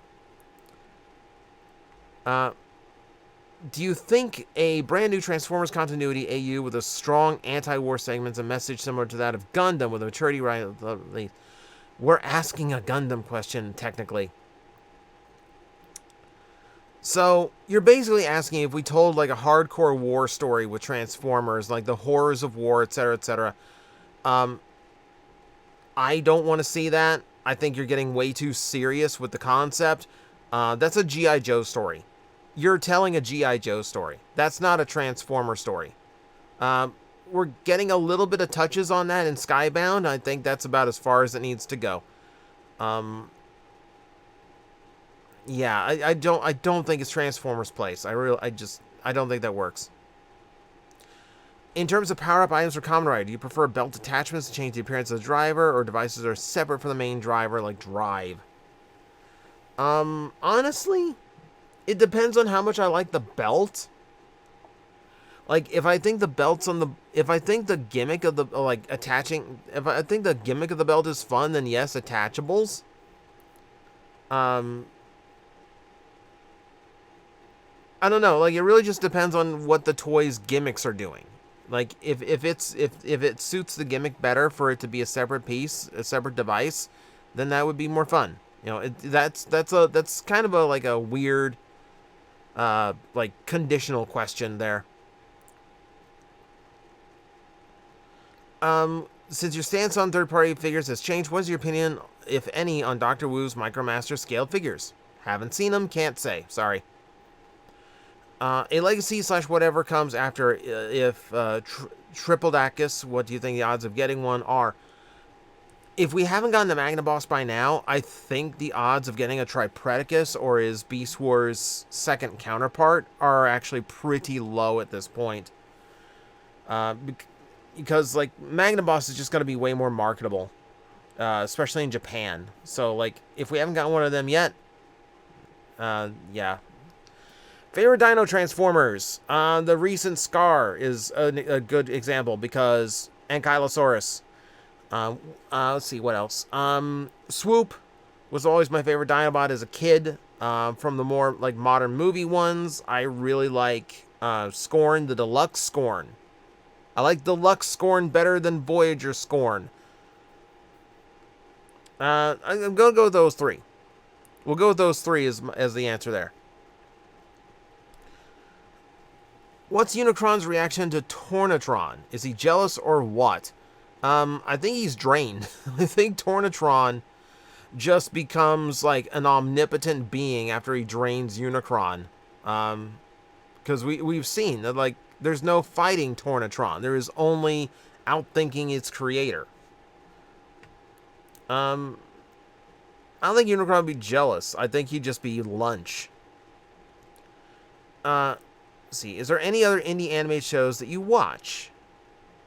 Honestly, no. Like Digital Circus, like I watch that, but like honestly, like that kind of falls into the realm of I rarely have time to watch things, so I rarely go out of just the stuff I'm comfortable watching. Someone forced me in front of Has-Been Hotel, so so I watched that, but that's about it. Do you prefer your toilet paper placed over or under the roll? If you are, like, under, you're a monster. I'm sorry, that's just how it works. I hate to inform you of this, but that's just the case.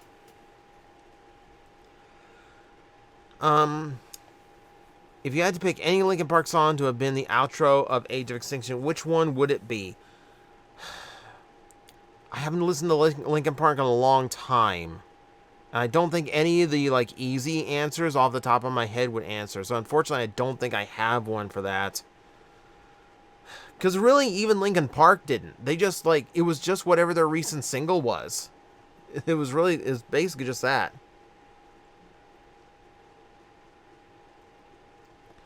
How much gold coin would it cost to make a set of Manticore armor and Manticore weapons using actual parts from a Manticore in Dungeons and Dragons? That entirely depends on a lot of things. Your access to like a blacksmith, or I guess in this case a leathersmith. Let's see, it would depend on your own tinkering skill. It would work on your own craft skills as a character. It would depend on how your DM is feeling. I do think if that Manticore stuff had any kind of magical properties of a Manticore, it would be very expensive. Like, we're talking like 5-digit gold here. Could base city formers in deluxe class that connect with each other work as a line's gimmick for that size class? Or is it something they should have done along with modulators? You're basically describing modulators. That's basically what they would have been. What would have worked is like modulators had to be at Voyager class. They like the deluxe was just way too small, and I think the deluxe is too small for the base and city formers too. Like even if you're doing like a micro toy line, which I pitched in the past, I wouldn't go over Voyager in the size, and I think that's where your city formers would live.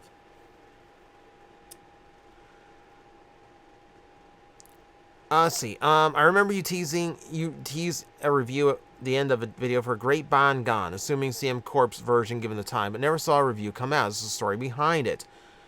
So, the toy is very problematic. It doesn't help that I lost a piece to the toy, and I still have never found it. You are not experiencing a Mandela effect. This is not a Bernstein Bears thing. You do remember that correctly. The toy was just way too much for me to handle. That's basically what it came down to. Like, at the time, like, I just couldn't figure out how to encompass everything that toy did. It was too much of a workload for me at that point. Are we going to get a Polar Claw at this point? Signs point to no. I think Hasbro is really focused on getting out classic animation characters, which unfortunately means Polar Claw is going to be by the wayside. Especially because the only things you could repaint Polar Claw into are even more obscure than Polar Claw. So that leaves them with a very small pool of options to monetize a new mold for that. Do you think that Studio Series, maybe in less than 2 to 5 years, maybe will come to an end? They seem to have exhausted every character available at that point. I don't think the line's going to carry on much longer, not only because they are basically running out of characters to do, but also because if Transformers continues to kind of struggle the way it's doing at retail and things just keep ending up on the clearance aisles and wave one of new series just kind of like clogging shelves, I don't think you're going to have room in the marketplace for a completely second toy line at some point. Well, why am I talking about second? It's like third or fourth. No. I think in 2 to 5 years it probably will be done. There's very few places for them to go at this point, and it does seem to be slowing down. Like, at least in my area, Studio Series doesn't seem to sell as well as it used to. Since the G1 Megatron reissue will never happen, why can't we get a G2 Megatron reissue in G1 colors? Okay, Key Pocky Convoy, that is thinking three-dimensionally. That would be hysterical. Yeah, like in the same way that Takara reissued Galvatron in toy and cartoon colors, that would be kind of a funny way of solving that. It'd be great. It'd be great to do that. I don't think the only reason we haven't gotten a reissue of that mold is probably because at this point it's lost or worn out. Because remember, they used it for Beast Wars 2nd as well. So it just might be exhausted at this point. Since we got the Decepticon Soldier and Studio Series, should they do the Decepticon Protoforms from Revenge of the Fallen, Dark of the Moon, and The Last Night? I don't think so, because those are so barren of anything. Like, I don't even know if they have a transformation you could resort to.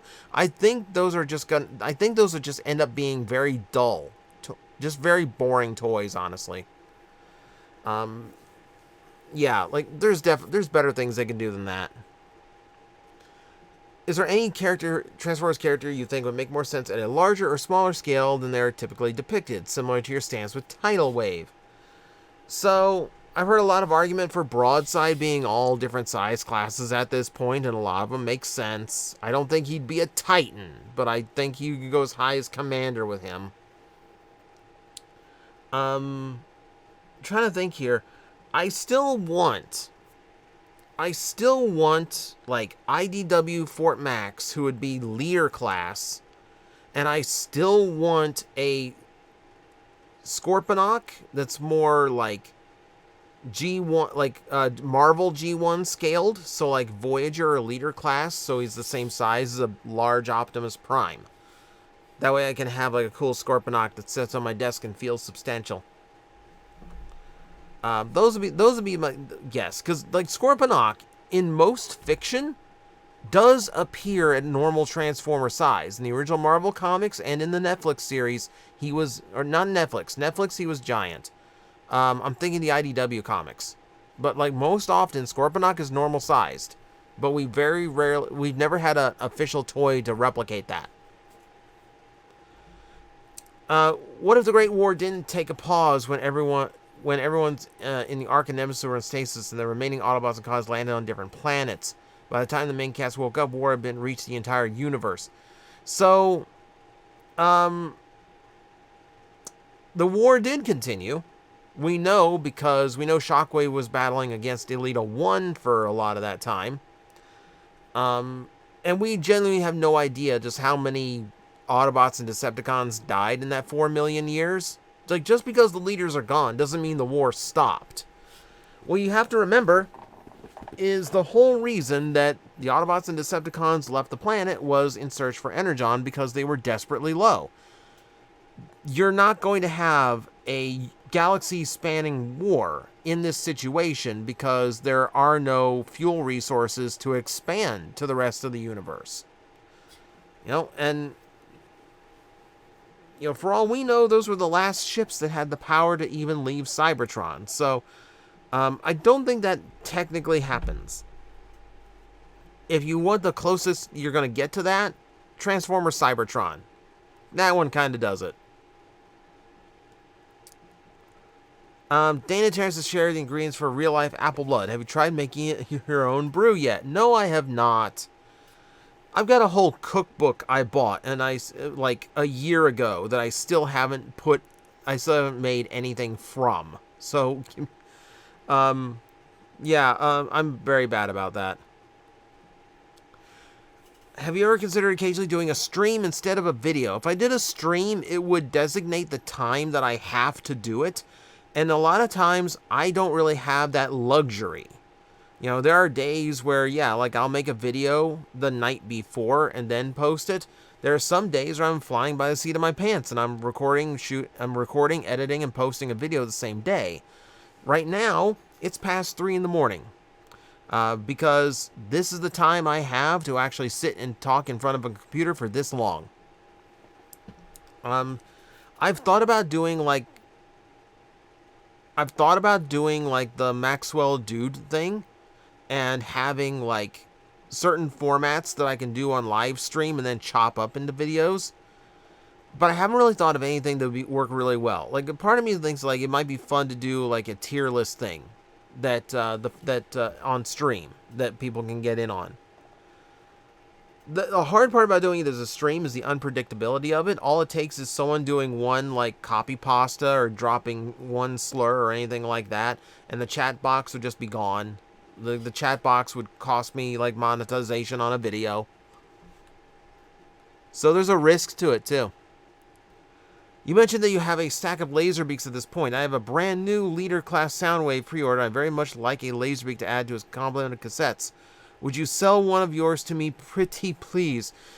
I'm mostly joking. So, this is not something to do. Do not go to a content creator and go, can I have your thing? Even if you're offering to pay for it, this is not considerate.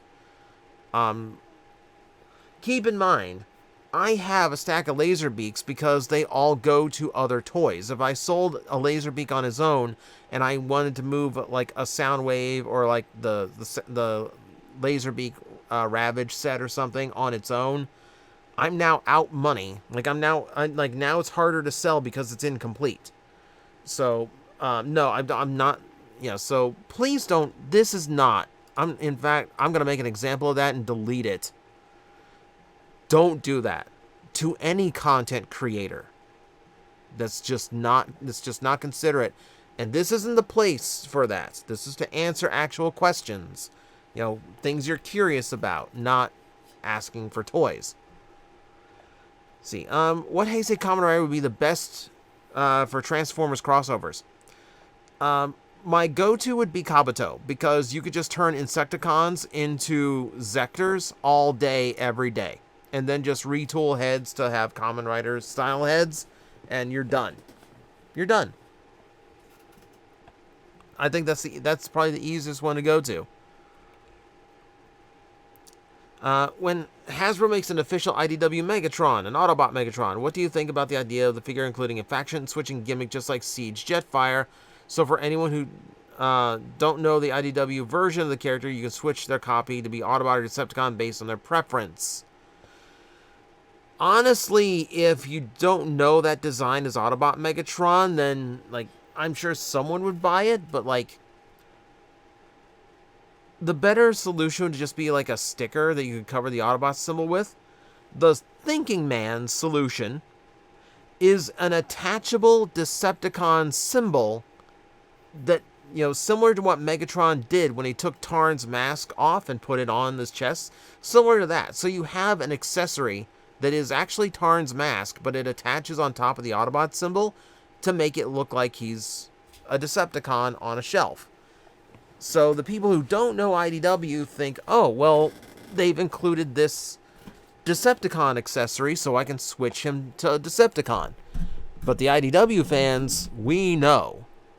You'll also see me shifting in weird directions because my legs are falling. My legs are getting tired.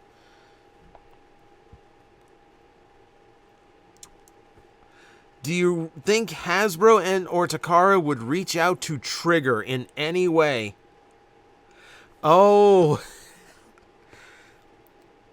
Sentimus Prime, you have such timing on you. Yeah, we'll talk about it in the news roundup tomorrow. Yeah, Trigger is doing an animation for Transformers. Probably not a series, probably not even a full episode, but yeah, I think Takara reached out. I think Takara reached out to them. What are some of your favorite non-writer companions in Kamen Rider? Oh my god, can I even remember names? It's hard for me to even remember names right now. God, who was the cop in charge of G3? Like, I can't remember her name offhand, and she's fantastic as a character. She's fun. Jeez, now this is one I'm gonna have to skip because now it's racking my brain and it's stopping the video. Yeah, you're asking me to. This is again, asking me to I can't like. Yeah, I can't think of any. I can't think of like a solid name. Like it's 3:30 in the morning. I haven't watched a lot of Kamen Rider lately. It's very fuzzy. So unfortunately, I do not have one. I do not have a better answer than that. Why so many train combiners? At least 6 to my knowledge, 5 being from Japan. Because trains in Japan are an enormous part of their culture. Trains are a part of their daily lives. Trains are a lot of people's main source of transportation. Trains in other countries are just big cargo carriers, not people carriers. So, yeah, it's just a very, very big deal. Trains are just a very, very big deal in Japan. So, yeah, that's why you have that many combiners. In the Power Rangers Ninja Turtles crossover comics, who of the Turtle allies would use the White Ranger's power? On the Power Ranger Ninja Turtle crossover comics, who of the Turtles allies would use the White Ranger pallies? Casey Jones would have been an option because he's always like the next closest after April. God, if I'm thinking over like the rest of them, who is even in that? You know who would be hilarious? Is if you played with the Japanese take, if you played with the Kiba Ranger thing, and you made it Zack. Remember Zack from the cartoon? Where, like, he was just, like, the Ninja Turtles, like, biggest fan? That character? That would be hysterical. Because then you, like, upsize him to, like, adult size when he transforms, just like Kiba Ranger did. That would be the funniest way to do it. That'd be the funniest way to do it. Of all the gimmick figures, that have been done recently, which ones have been done the best? Like Fossilizers, Junkions, so on. God, if I'm thinking through all of those, honestly, I think Fossilizers hit a really interesting niche. Like, I thought they went together really well. I thought they had a really cool and unique aesthetic to them. And just the idea, like, the bone weapons for Beast Wars characters made so much sense to me. That worked, I thought that one worked out really well. I would have loved to have had more than 3 molds. You know, and I would have loved for Wingfinger to be, you know, a little bit more substantial, but that's it. If you could own any canceled Transformers toys, what would it be? Marauder Megatron from Armada. That thing looked like the smoothest triple changer you could have ever hoped for, and the design is absolutely beautiful. I know people have figured out the engineering and have done, like, 3D printed ones, but, like, I don't want 3D printed on that. I want nice, secure, injection molded plastic.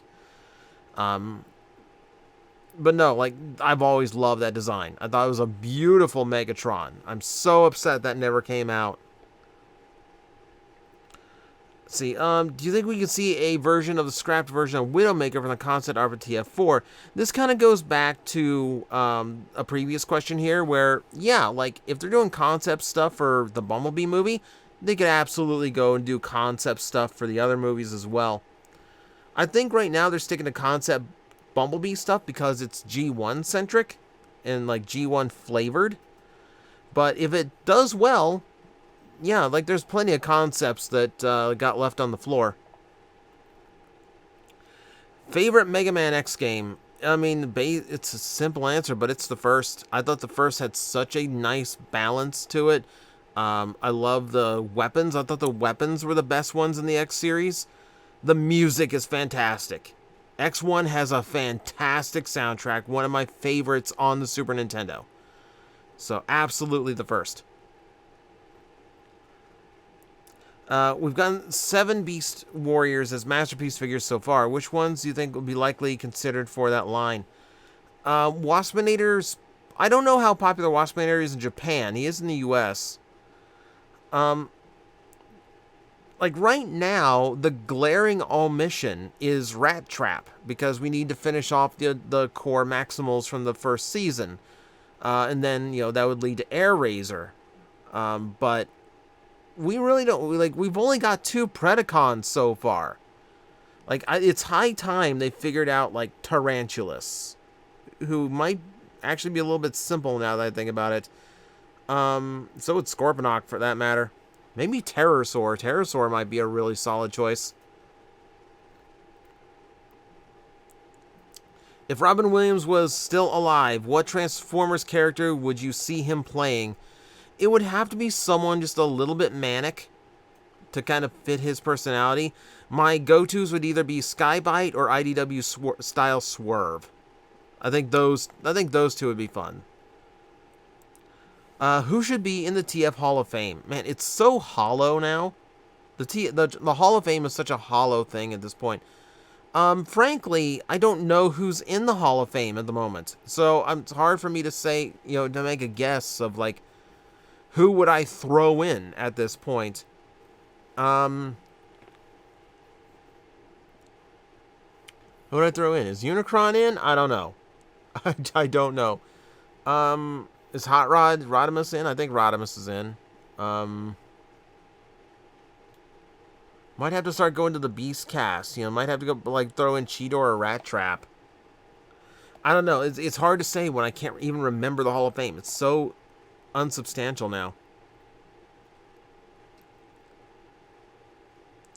See, I'm a Stephen King fan as well as a Transformer fan, so a Christine crossover would be cool to me. Anyone else? I mean, I'm sure someone would love it, but that seems so niche. Especially because more people are going to know Stephen King by books than the movies where the car would have appeared. Also, Christine is not exactly a cool, fantasy or spy car or anything. It's just a normal car. It just happens to be sentient. Would Calcar's name be better if it was Calcarcitron? I don't think so. I actually think that making a Calcarcitron makes it more derivative. And then you could have just shortened it to Calcitron or something. And then it sounds like an armorizer.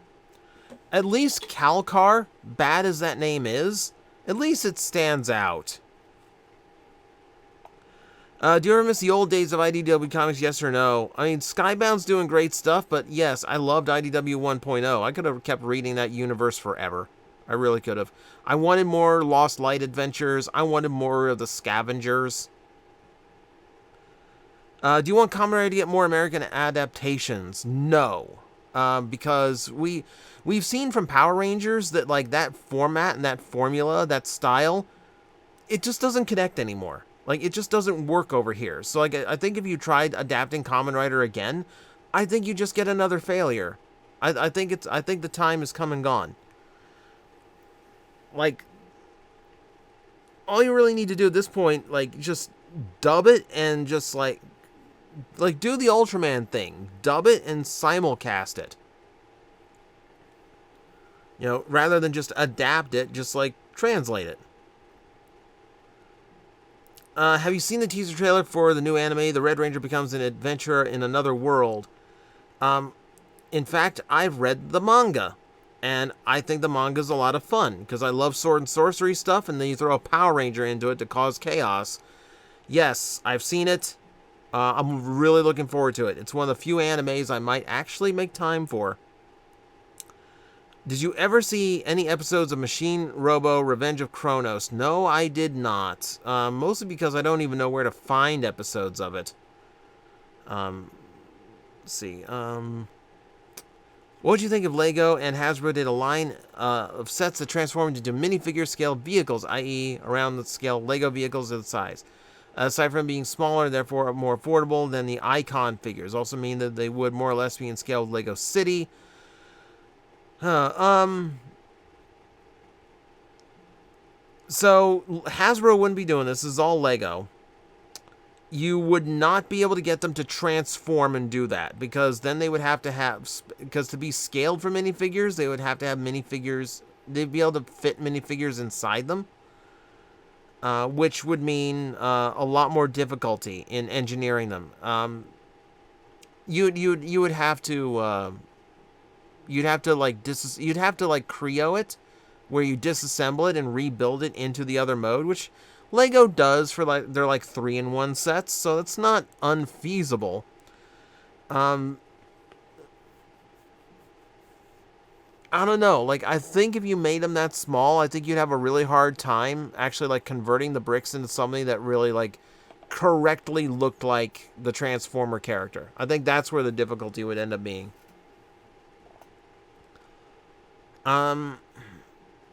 It's either that or just don't make them transform. Just like take the most iconic looking Transformers, make it, add Autobot symbols, the right colors, but don't transform them.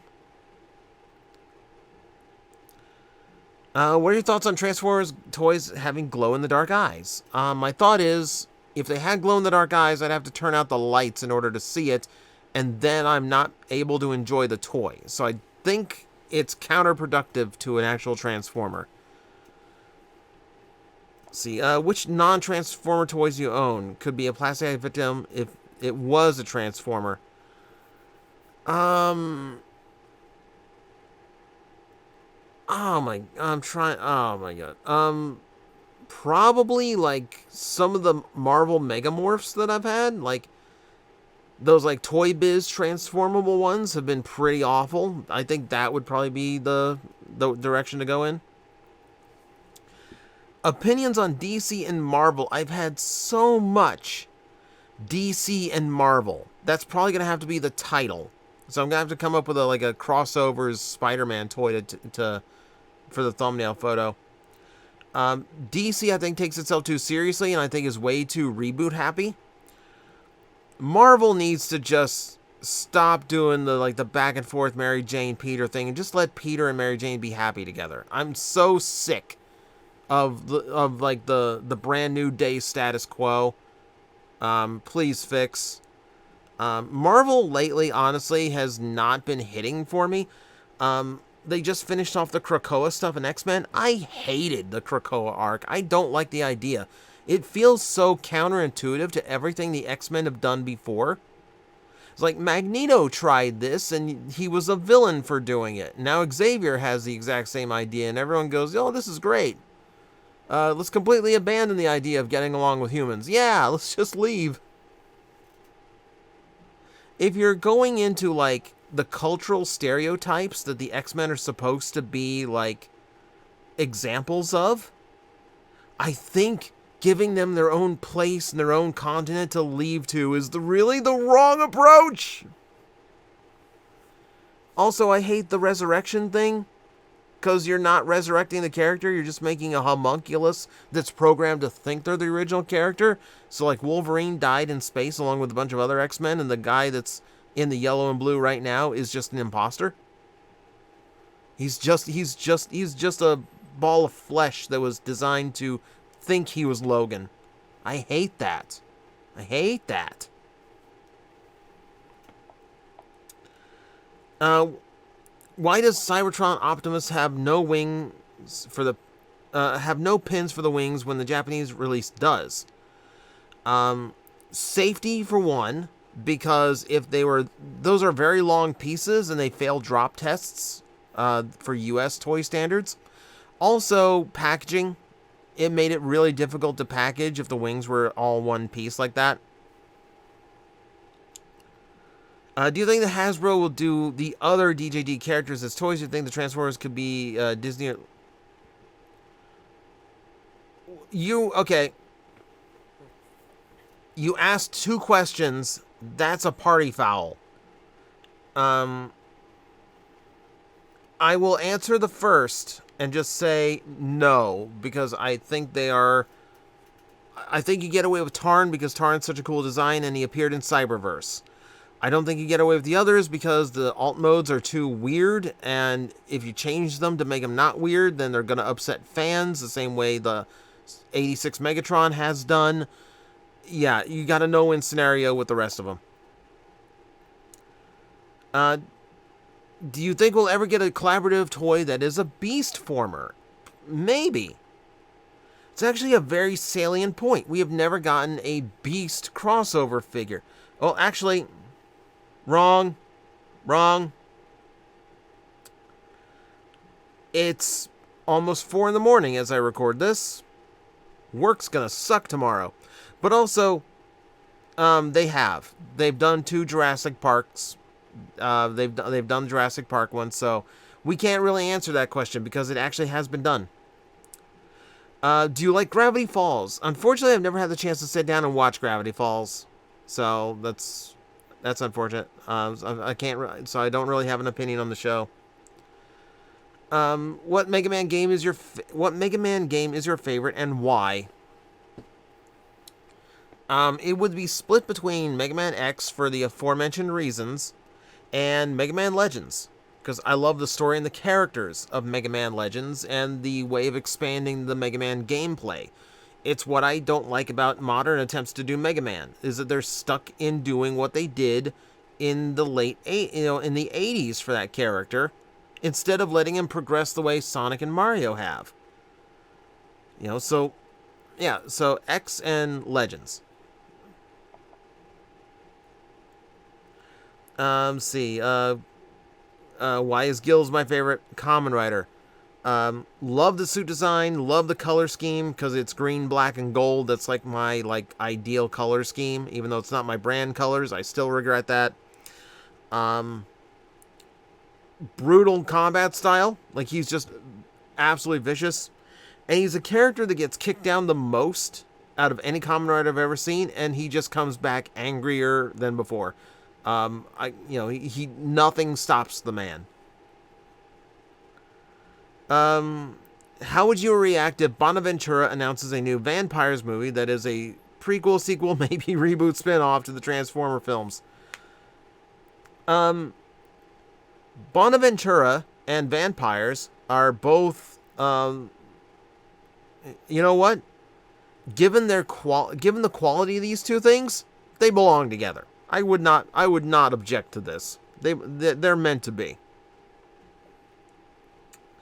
How would you think the Brave series would have fared if Takara and Sunrise let Hasbro and Sunbow, or whoever was working at the time, came to television shows based on their products at the time, bring this to the state? So at the time, adapting anime like that for the US doesn't really work. You'd have to and I don't think at that time Hasbro was, at the time that was running, Hasbro was not going to pay up for any more cartoons than they already had running. I don't think it really would have worked out. Cause at that point you're treading on Power Ranger territory with the combining vehicles.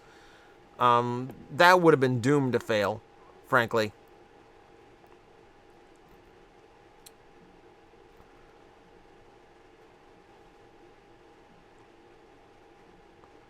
See, I'm in the mood to talk about Deadpool this month because movie. Apparently, Shattercraft Drift is based on Deadpool, with him having the red and black colors and breaking the fourth wall. If SG ever get adapted into a cartoon, who would voice him? Okay, so here's the problem. Even as you list these names off, most of them I cannot think... Well, actually, no, I'm lying here.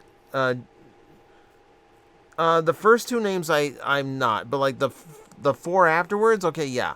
Out of those 4, I would love to hear Nolan North come back, even if it's a fake robot Deadpool. because I thought he did a really good one. Is Optimus more of a dog or cat kind of guy? I mean, I think he liked the loyalty of a dog. I think a cat is a little bit too standoffish for Optimus Prime. Question, are you the gatekeeper? I don't know. Are you the keymaster? What's the hottest shot Hotshot has ever shot?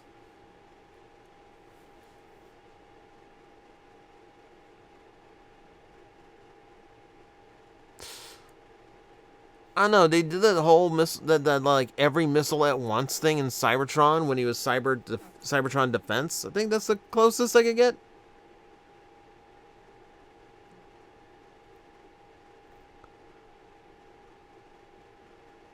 Most people watching are from Earth. Yes, most of them. After hearing what happened with Stephen Caple Jr., do you think we could get the Fire Lorenzo trending? I wish. I really wish. And to wrap us off, you get to choose the next Iser gimmick, but Hasbro's narrowed it down to 3. What do you choose? Fertilizers, they're all plant-based. Dragonizers, they're all dragons. Terrorizers, they're all ghosts. No, like, to make them all, no, like, you just asked me to have a whole subline made of translucent plastic. No, absolutely not, never. You had me at Dragonizers, because they could turn into armor, the tails can turn into lances, the wings could come together and become shields. That would be good. There's options there. I don't think you get kids to buy plant Transformers, but dragons are an easy bet. And with that, we are done with another roundup. 2-hour mark. Whew. Well, as always, it's been a very long video. I thank you for making it all the way to the end. So the pinned comment is going to have the rules for this, but you know them by now. So if you have a question, feel free to leave it in the comments below, as long as you're following those rules. I'm going to go to bed. So thank you everyone for watching. I will see you next time.